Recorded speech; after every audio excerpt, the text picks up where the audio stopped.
অসুস্থতা আসার আগে সুস্থতাকে গনিমত মনে করো। অসুস্থ হয়ে যায় না, এই অসুস্থতা আসার আগে যখন সুস্থ, এখন আমরা কি এই সুস্থতাকে কাজে লাগাবে, ঠিক কিনা? এরপর বিশ্বনবী বললেন, দারিদ্রতা আসার আগে ধনাঢ্যতাকে কাজে লাগাও। টাকা পয়সা যখন থাকবে দুম্মা চলে দুম, মজ মাস্তি করে শেষ করেন না। ইসলামের পক্ষে খরচ করার দরকার আছে না নাই?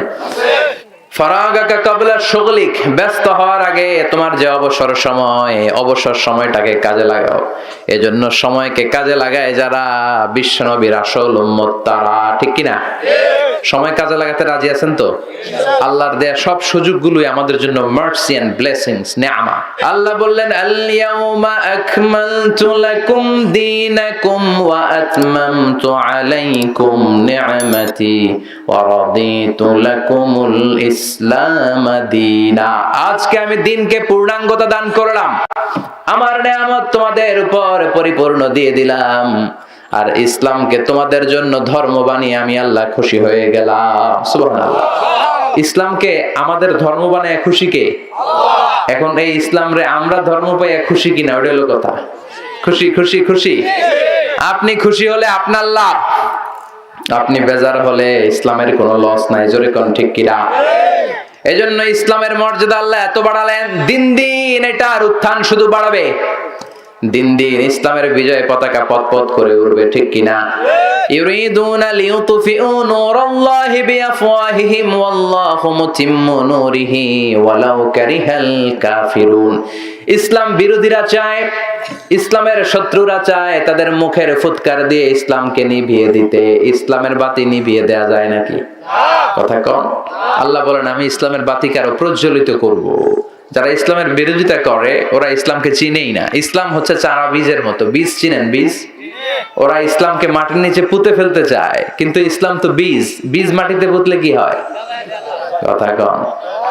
আরো জোরে, আরো গজিয়ে ওঠে। এটাকে থামিয়ে দেয়া যায় না, এটার কবর রচনা করা যায় না। চিৎকার করে বলেন ঠিক কিনা? ফারাআইতু মাশারিকাহা ওয়া মাগারিবাহা। আল্লাহ পুরো পৃথিবীটারে ছোট্ট বানিয়ে আমার চোখের সামনে তুলে ধরেছে। আমি পৃথিবীর ডান থেকে বাম, সামনে থেকে পেছন, উত্তর থেকে দক্ষিণ, উপর থেকে নিচ, পুরা পৃথিবীটারে নিজ চোখে স্বচক্ষে দেখেছি। সুবহানাল্লাহ বলে।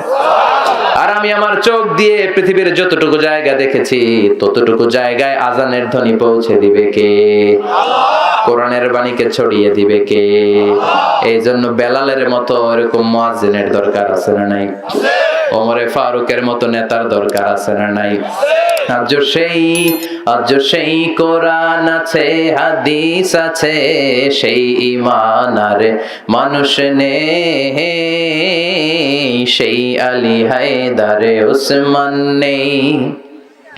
আজানের ধ্বনি আছে আগেরই মতোই, আজানের ধ্বনি আছে আগেরই মতোই, বেলালের সেই রূহ নেই, বেলালের সেই রূহ নেই। আজ সেই কোরআন আছে, হাদিস আছে, সেই ঈমান আর মানুষ নেই, সেই আলী হায়দারে উসমান নেই। চিল্লা এখন ঠিক কিনা?